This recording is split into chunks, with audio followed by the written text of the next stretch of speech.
Hello. So look at here. This is the farm. Okay, this is our Dolly Khorsani farm. Okay. This all Dolly Khorsani was planting by my brothers. I also help him. So this time is not much ripe, our Dolly Khorsani. So I'm gonna collect this Dolly Khorsani because otherwise यो चाहिँ के हुन्छ भन्दाखेरि it will be fall. Okay, झरेर then will be insect they will eat. So I will collect this Dolly Khorsani.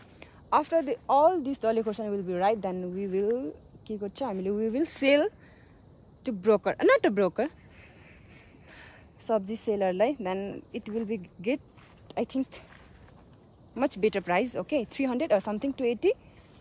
So I'm gonna collect this Dolly Khorsani because त्यति बेसी ripe भएको छैन हो. That's why I'm collecting Dolly Khorsani. So यो Dolly Khorsani, okay ला, look at here. It's almost के भन्दैछ भन्दाखेरि जति पनि ripe भएको Dolly Khorsani they fall down के हो आफै. So it will be eat by insect हो. त्यही लागि चाहिँ बरु यत्रो मेहनत गरेको. Why not we eat? हैन, हामी किन नखानु? किराले खानु भन्दा हामी खान्छौँ नि, हामीले दुःख गरेको.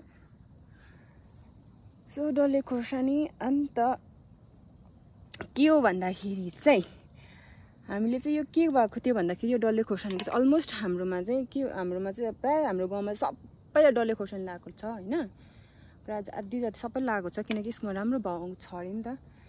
लगाएको छ भन्दाखेरि हामीले चाहिँ यो के गर्यो भन्दाखेरि चाहिँ 2-3 घर उहाँहरुको अब जस मैले चाहिँ यो गरेको हैन. उहाँहरुले चाहिँ पुरै सानो भयो हैन. Dolly Khorsani पुरै एकदम हप्तै पछि मज्जाले स्याहार पुरै एकदमै नानी जस्तो स्याहार गरेर मल लगाएर हैन, गाईको मलहरु लगाएर हप्तै पछि यस्तो काउको युरिनहरु लगाएर यस्तो बेसी सानो भयो. लास्टमा चाहिँ के भयो भन्दाखेरि चाहिँ भक्कु स्याहारेर चाहिँ के भन्नु उयो गर्ने बेला मिन्स जब फ्रुट्स दिने बेला चाहिँ के भन्छ अलमोस्ट गन सबै के भयो भने बिग्रियो.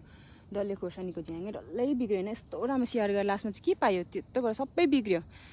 अन्त कति हाम्रो घरदेखि एक दुई जनाको चाहिँ राम्रो भएको छ. हामीले त्यति स्याहारेन पनि हैन. स्याहार्नु त स्याहार्यो तर अब त्यस्तो राम्रो चाहिँ स्याहारिन. राम्रो भन्दा ठिकैको अब स्याहारे र अहिले यस्तो राम्रो भएको छ हाम्रो Dolly Khorsani को झ्याङहरु. एक्सक्युज मी, यस्तो राम्रो भएको छ. सो मैले चाहिँ आई थिंक म चाहिँ के भन्नु, it's not about I am talking not about Dolly Khorsani को झ्याङ. Only listen will understand this.